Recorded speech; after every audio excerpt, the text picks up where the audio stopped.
Okay, so I'm here today with Bree. Bree, how you doing? I'm good. How are you? Doing okay. How old are you, Bree? I'm almost 40. Cool, you're still 30-something, huh? Yeah, I'm still 39. Good for you. Lucky. So what's your current situation? What's going on? Well, I have been on the streets of Denver for the last 7 years. You know, trying to get back into something stable has been almost impossible, you know. They don't give you a lot of resources out here like they should. And their only answer is just throw them in jail. They're addicts, so just put them in jail, you know? And I couldn't tell you how many winters I kept a warrant so I could just be warm for like 3 days. Wow. And like, you know, I mean, honest to God, like, because it gets so brutal and so cold out here, you know? The temperature's dropping. Yeah, and they're not gonna offer anything else. And I know that's always the end resort. You just put them in jail 30, 60 days. Some of us look at that as a restart. Gives us a break, you know, we go in, we clean up, we get some weight put on us, kind of clear our heads. You know, we all say we're gonna do different when we step out there, but the minute you step out, it's like it all just comes flooding back. And unfortunately, the longer you're out here, the harder it is to walk away, you know. Street life, you know, the people out here, they become your family when you don't have anybody, you know. And I have seen some of the most beautiful things out here. My eyes have opened up to God, and when I had no faith when I came out here. I was on a suicide mission. I was so mad after losing my sister. But now, I mean, I have seen him come through in the darkest of darks. And there is, I mean, a lot of evil out here and a lot of bad, very much so, but there's also a lot of good. There's a few of us, I call us Chinese. And we stick together. We try to, for the most part, you know. Where are you originally from, Bree? I grew up here. I've lived here my okay. whole life, yeah. All right, so Yeah. you're an original Colorado. Yep, I grew up in Golden. Haven't obviously gone very far. Yeah. But yeah. You know, they make it tough. They make it hard. You know, it's hard to get a job. It's hard to get back on your feet. I mean, for me, I didn't grow up out here like some others have. They've spent their whole lives out here and this is all they know. I had a very good childhood. I did get pregnant really young and had both my daughters before I was 18. And, you know, I did the whole soccer mom. Of course, my addiction fell into your typical doctor stereotype, you know. What was your drug of choice? Heroin. Okay. Heroin and meth are definitely my DOCs. I've been clean off heroin for a couple years now. Good. Yeah, definitely still do other things. I mean, I guess I traded one for the other, but hey, sometimes you got to pick and choose one battle at a time, I tell myself. Definitely a lot better off now than I was, say, 5 years ago. That's for sure. You're off opiates? Not quite all the way yet, no, but I am definitely off my heroin. I take pain, I take fentanyl still, but I definitely don't. Blues? Yes. Okay. But I definitely, for me, I know some people, they make zombies and just, oh my God, I look at them and I'm like, what is wrong with you? Like, they don't do that to me. Yeah. You know, it's mainly for me, it's just like, the unfortunate thing that doctors don't tell people is opiates are the best for depressant. They are the best antidepressant they've ever made. But they won't tell you that because all the physical shit that comes with it and all the nasty shit. So they're never going to share that with opiate addicts. So for me, because I struggle with severe mental illness, because I'm bipolar and I'm paranoid schizophrenic, borderline, not too bad, but they're not going to tell me that, you know? And honest to God, but that's what it is. Like, they help me. They make I feel better. They give me energy. I'm okay. As long as I don't overdo them. Now, you have to learn to walk that fine line when it's too much, too much. And unfortunately, I've had to learn lessons in the hardest ways on learning what's too much for me. But, you know, you just got to figure your own self out, I guess, you know? The streets of Denver are... they can be very different. It depends on which area you're in. Like, over here's the west side, so this is the heart of blood territory, you know. So over here is a lot of old schools, a lot of gangsters. You're like the third person that tells me that, and I swear to God, I look really hard and I don't see them. Well, right now we're kind of just taking a little break. We don't wear as much red and stuff right now, but you know, they are my brother is an OG. and he's 50 now. He became a blood when he was 11. So Double OG. yeah, he's the whole time. I guess what I keep telling him, I'm like, I'm gonna hook your oxygen up to your backpack, bro. Yeah. I like to give him a hard time, but he's got a beautiful story too. And yeah, so there are a lot of politics and a lot of stuff that definitely you see more of that out here probably than you do maybe in some of the other areas. I've traveled all around Colorado in my journey in the last 7 years. I mean, this is home to me, so that's why I stay here. But Lakewood, huh? yeah, Lakewood. Yeah, and this is where all my people are, you know, and then I'm kind of close to what family I have left too, so. But they're happy because I'm kind of on my feet again, you know. At least I'm somewhat stable now, you know. Some people say my profession is a big no-no, but I think that's silly because I'm just using the gift God gave me, and who the hell doesn't love sex? Sex is a beautiful thing, you know, as long as you're safe about it and you do the right thing. Like, I don't think there's anything wrong with that, you know. But some say there is. I don't know. It makes me laugh. I give massages. I'm an erotic massage therapist is what I like to tell people. Okay. Where are you staying now? Right now I'm staying at this very tiny shithole motel right up the street. It's called the Weekly Inn.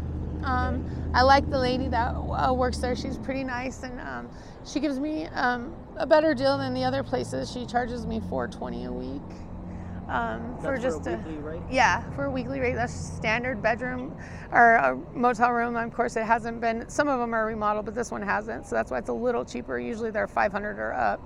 The newer ones are.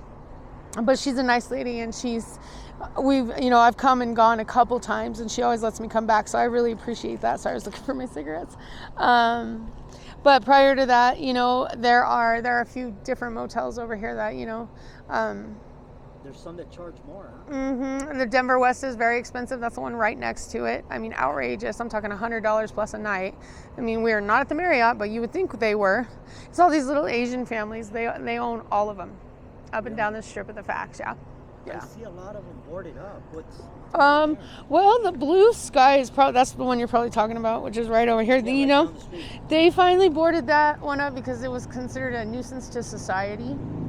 There were a lot of murders, a lot of traffics, just a lot of bad uckies. Yeah, they have a documentary on it. They call it the Murder Motel. It's like the oldest motel in Colorado, and it has like the highest, murder rates. I watched the documentary on it myself. It was kind of creepy, but so they have that one. The rest of them are still up and running, I believe. The Trails End just opened back up. They shut that one down for a little bit too, and then they go as far as I-70 in Colfax. Well, if you pass Colorado Boulevard, going east, going towards Aurora, the ones up there's a whole bunch of them that are boarded up. And I mean, really? Yeah. Yeah, see, I don't go that far. Yeah, if you go, like I said, east of Colorado, there's a whole bunch of them. I mean, they say that they are trying to offer housing, and I don't, you know, I've had some people say they get into places, you know, as early as 12 weeks or 6 months, but these winters are so brutal. But they took away vouchers. We don't have vouchers this year. What about the places that the state has bought? They've bought motels like in downtown, right? Anywhere, Thornton, Westminster, anywhere you can think of. And you see a hotel, you walk in there. And you literally have to ask, hey, is this a regular hotel? Because there's sober livings or there's shelters now.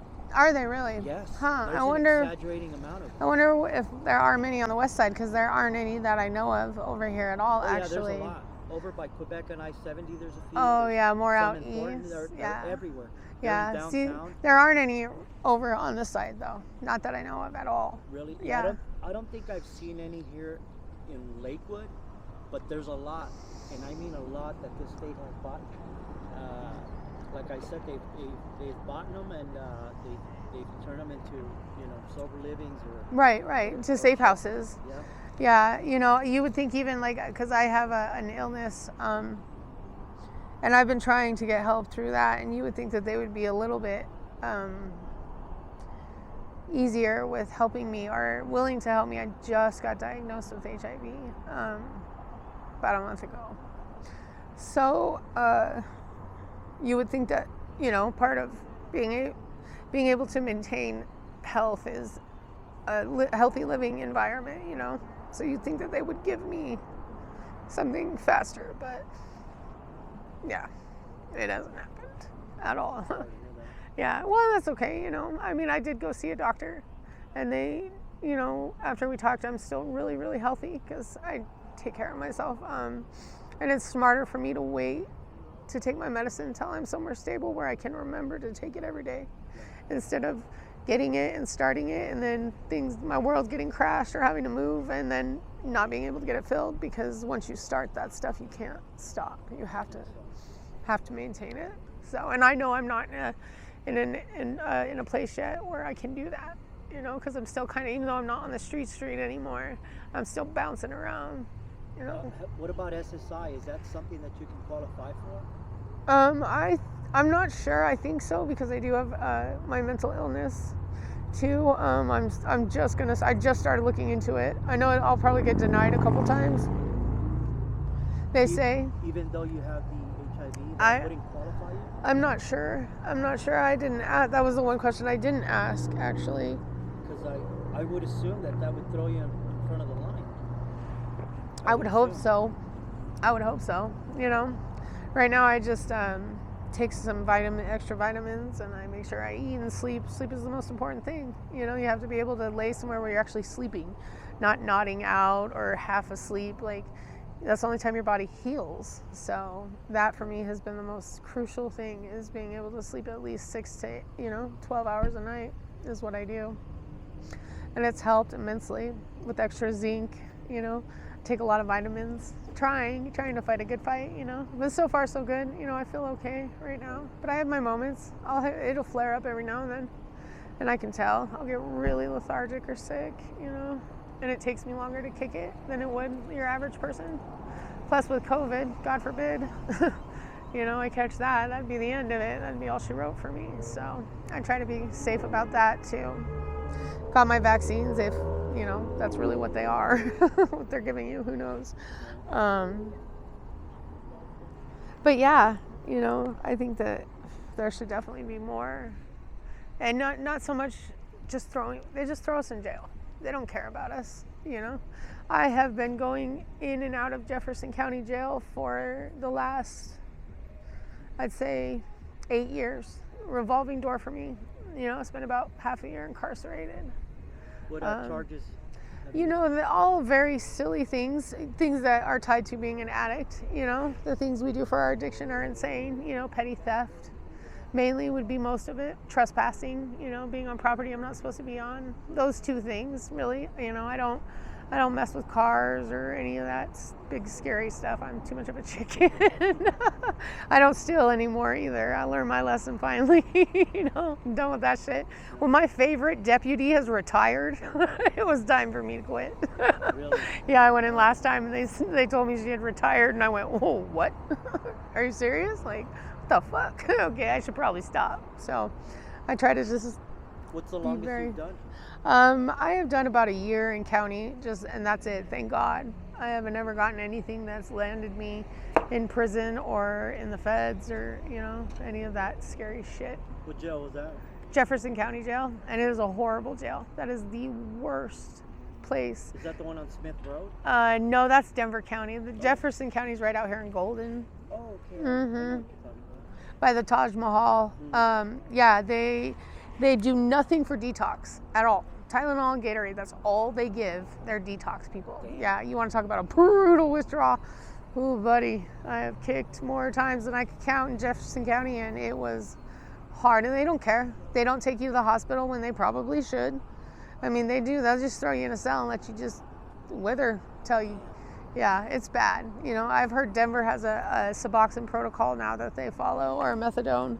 But Jeffco, no. And they don't care at all about anybody, Not one bit. They're horrible. You can die trying to kick, right? Yeah, oh yeah. Yeah, especially if you're a heavy alcoholic, that's a scary thing. And when you drink like most of us do, yeah, it's scary.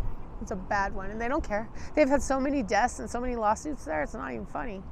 I mean, their food is, they don't give you the right portions, you know, they don't care. They don't give you good medical treatment at all whatsoever. They told me I was positive 10 minutes before I left jail. They gave me no resources, nothing. They just told me I was, and then that was it. And they waited to tell me till right before they fucking let me go. Wow. Yeah, because they just didn't want to deal with it, you know? Yeah, they're a horrible, horrible place. I have nothing good to say about Jefferson County Jail or their system. They don't help. Lakewood has a homeless coordinator now, and I've heard some good things about him. I haven't met him yet. I reached out to him to try to help him, see if he could help me get this $500 back from this Asian man who stole my rent money this week, because I have $500 for that man to steal from me, let me tell you.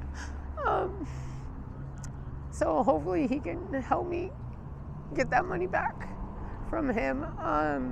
But I've heard, you know, like he really does try to help everybody out. He'll work with you even if you have warrants. He won't take you to jail or whatnot. They just opened a day center right up the street here by the liquor store. And the lady that opened that is a beautiful woman.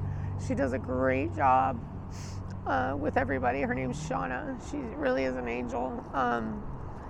She's definitely probably given me the most help since I've been out here, you know.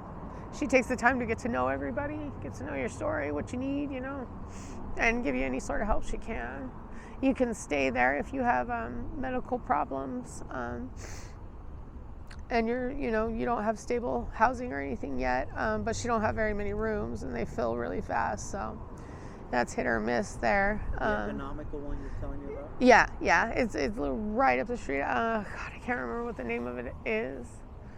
ACT shelter or something like that. Oh, really? Yeah, it's just right. She's been open about a year now. I don't think the neighborhood likes it very much because the people, you know, come and they camp out around here, you know, like the owners of the businesses and stuff. I understand their frustrations because some people don't know how to pick up after themselves, and it's ridiculous. Why do you shit where you sleep? Like, pick up your trash, you know? I see why they get frustrated.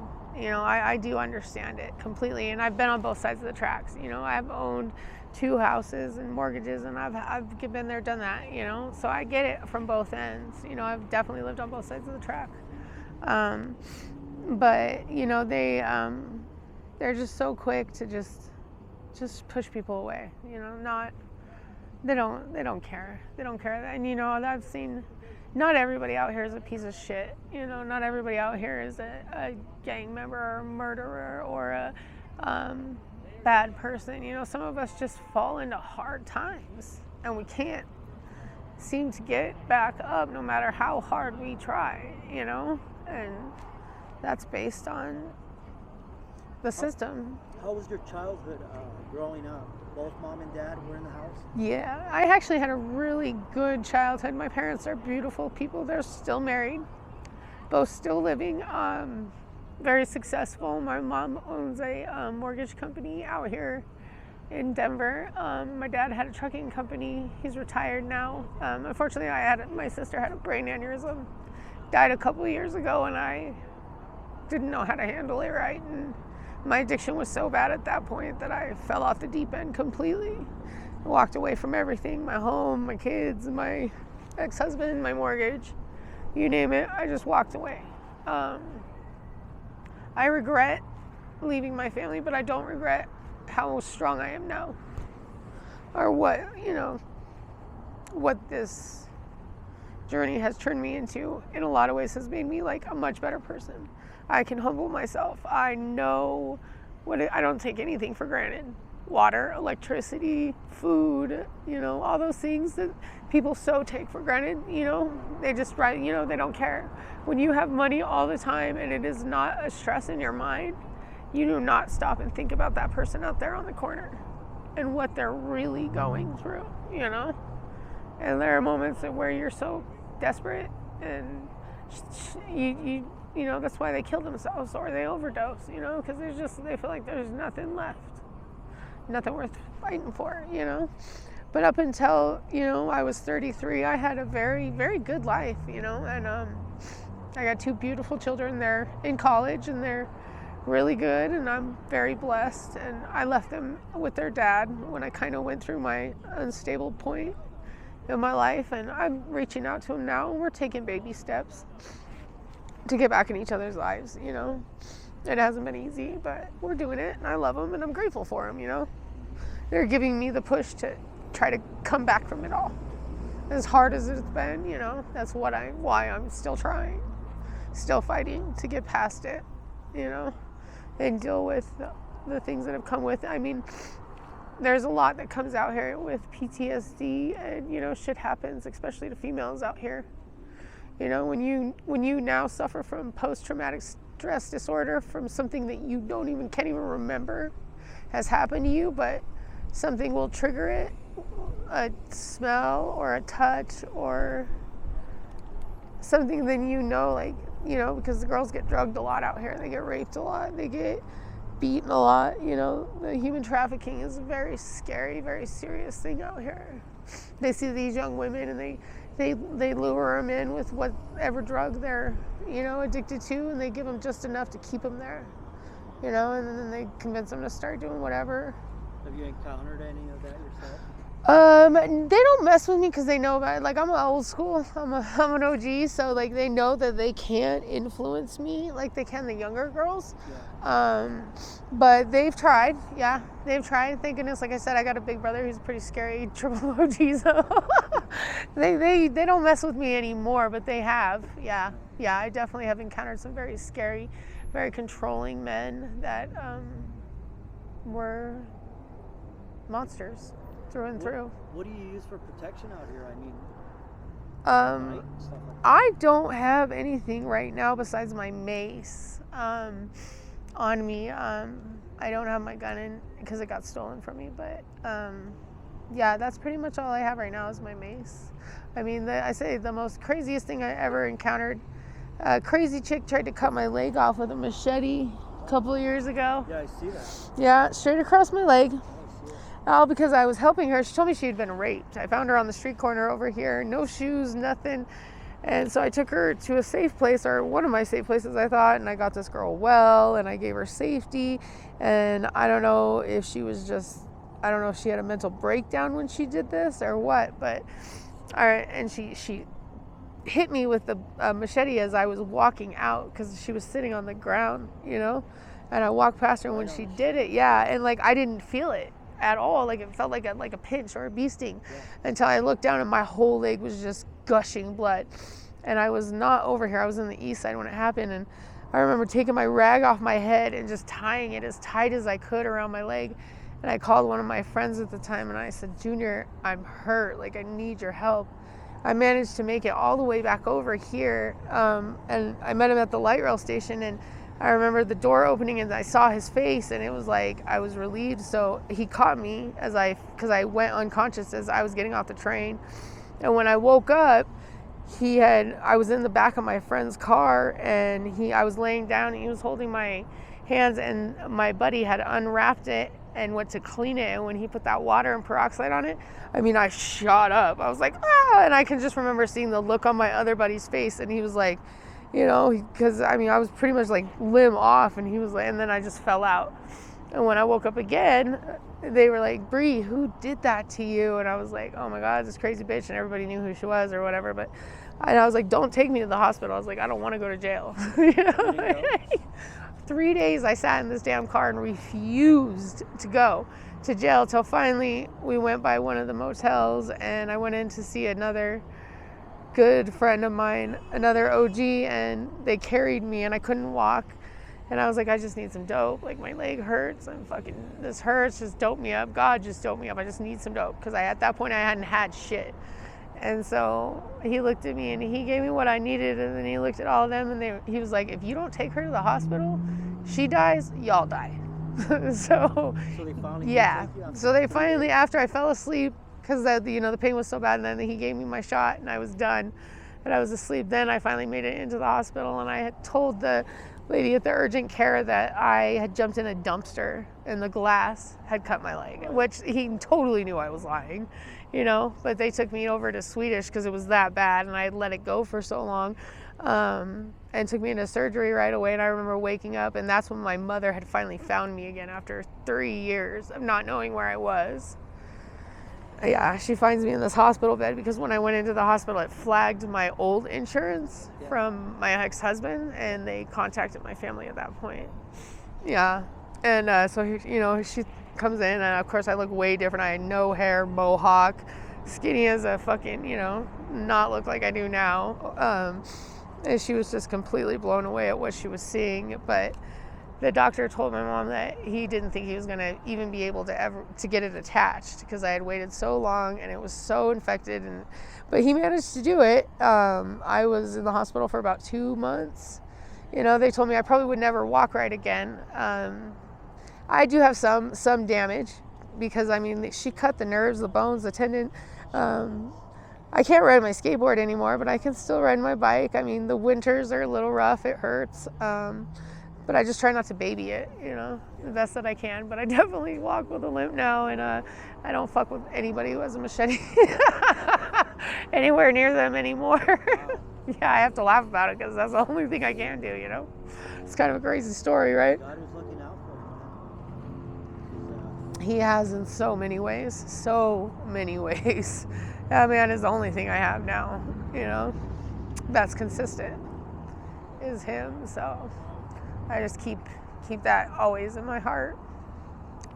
Yeah, it's been crazy. well, thanks for your time and thanks for sharing with us. You're welcome. If any of your family was to be seeing this video, what would you have to say to them? Just I love them. I miss them. But I'll be all right. Everything will be good. We'll be back together one day. That's for sure. Thanks for sharing your story. You're welcome. Thank you, honey. Do you mind me uploading this to YouTube? No, not at all. All right. Okay. Thank you, Bree. Thank you. Thank you.